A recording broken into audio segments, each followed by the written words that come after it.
Now, we earlier read in chapter 14, verse 7, that there was a gospel that's preached saying, fear God, give Him glory, for the hour of His judgment has come. These are the things that are being mentioned here in chapter 15, verse 4. Who will not fear Thee, O Lord, and give You glory? For the nations will come and worship Thee, for Thy judgments have been revealed. And after these things, I looked, verse 5, and the temple of the tabernacle of testimony in heaven was opened. And the 7 angels who had the 7 plagues came out of the temple clothed in linen, clean and bright. Now it's significant that it's mentioned here that the angels are clothed in linen, clean and bright.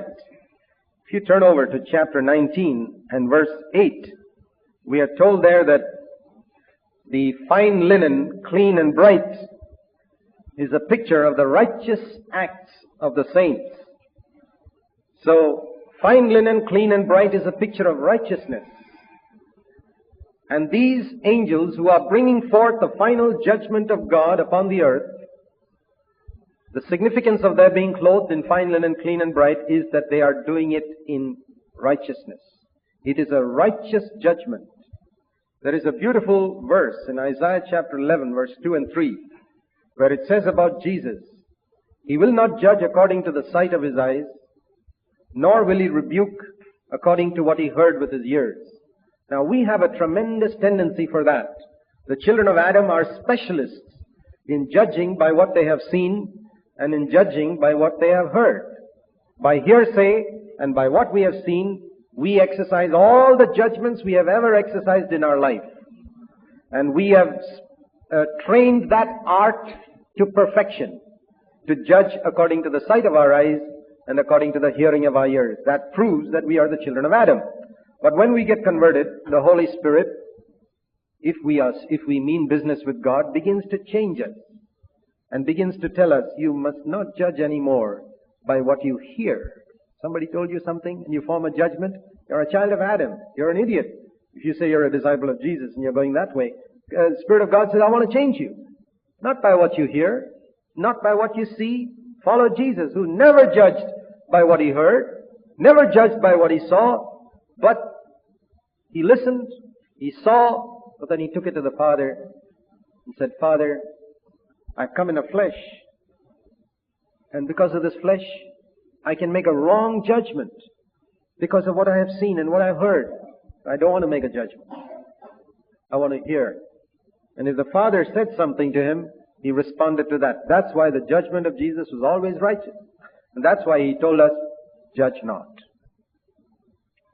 You see, we're not to judge according to what our eyes see or our ears hear, because it will always be an unrighteous judgment.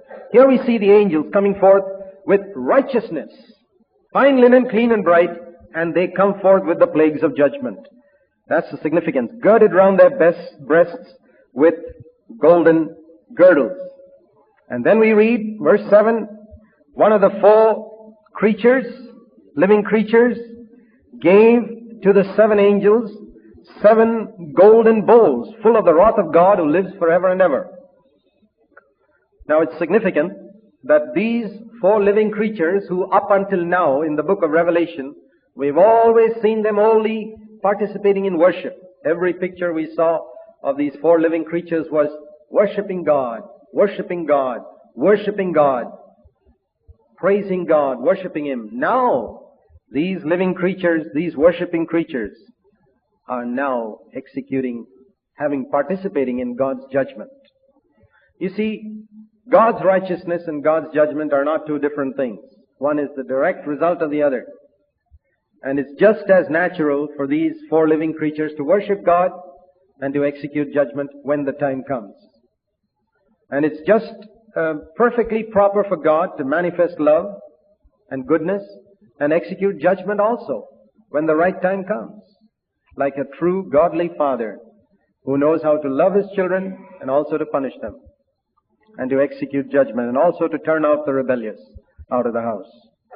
Verse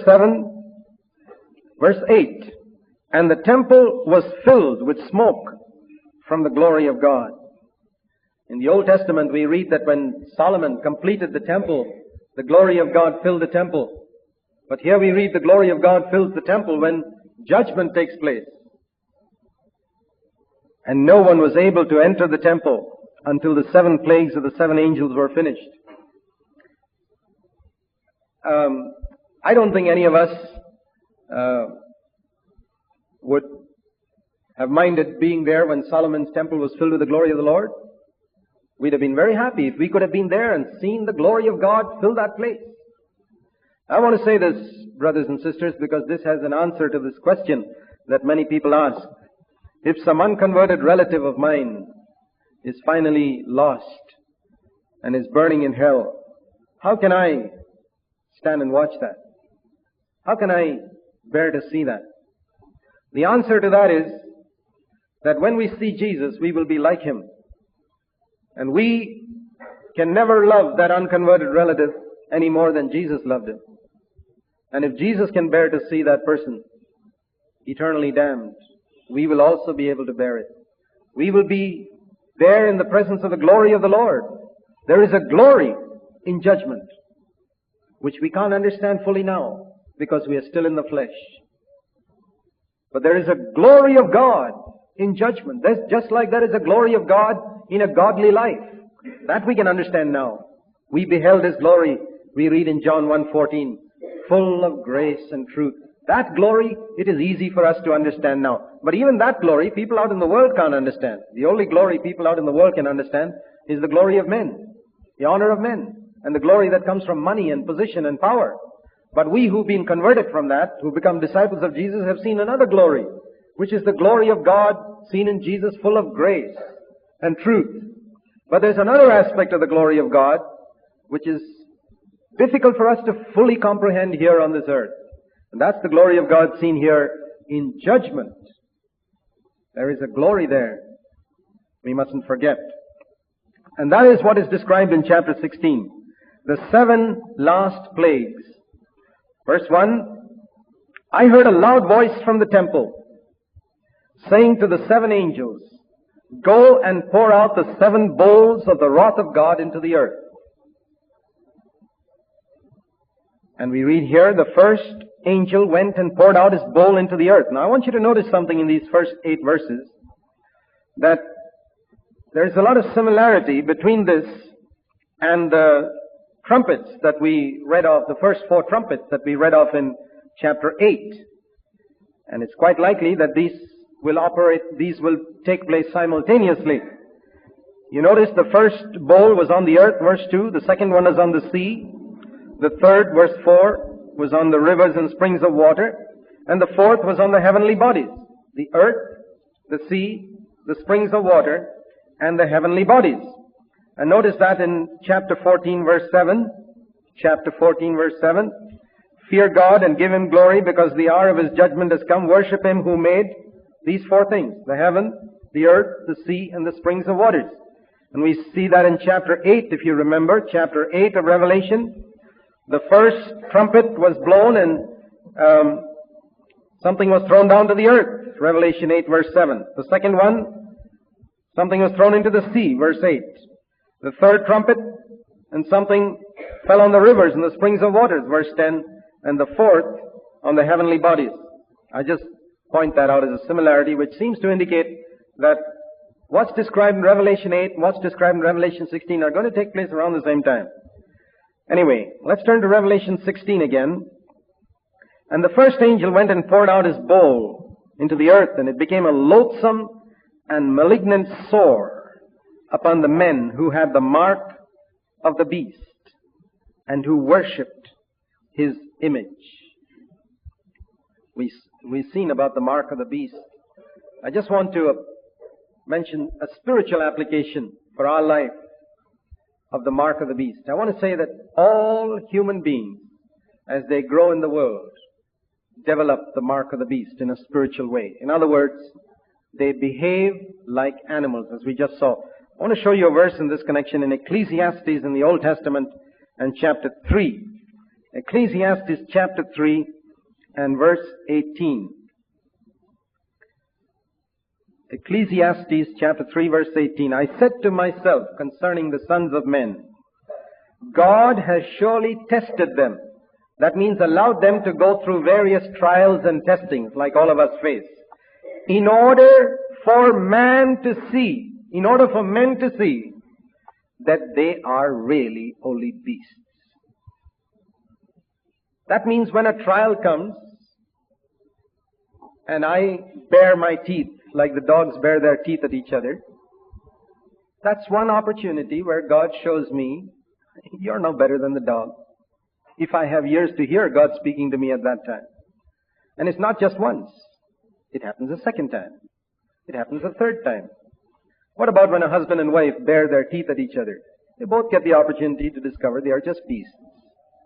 Or two brothers, or two sisters. Just the same. Just beasts.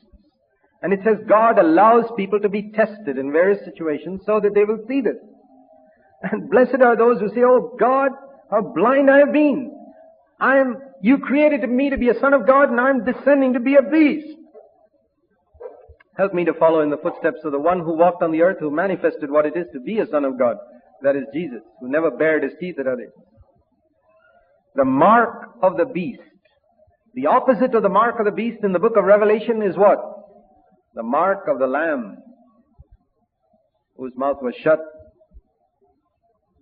And in the different trials and testings of life, we can say, in a spiritual sense, I'm getting a little more of the mark of the beast, or getting rid of a little of the mark of the beast that I have had all my life, and getting a little more of the mark of the Lamb. He who has ears to hear, let him hear. Anyway, this loathsome and malignant sore, Revelation 16:2, is poured out upon those who had the mark of the beast. God gave them enough time to get rid of it. To avoid it, they wouldn't. And who worshipped his image, who worshipped the earthly, whose mind was set on the things of earth. And then the second angel poured out his bowl, verse 3, into the sea, and it became blood like that of a dead man, and every living thing in the sea died. Now these are all various types of plagues. They can be literal, or they could be symbolic. We do not know exactly what it means. I do not believe that the bride of Christ is going to be here on the earth when this takes place. Certainly not. We saw in Revelation 15 they're going to be up in the sea of glass before the throne of God. But there is going to be something terrible described in this symbolic language, as we saw when we considered chapter 8 and chapter 9. And there's a lot of similarity between Revelation 16, the 7 bowls of wrath, and the 7 trumpets described in chapter 8 and chapter 9. Sometime if you compare these 7 with the other 7 there, you'll see a lot of similarity.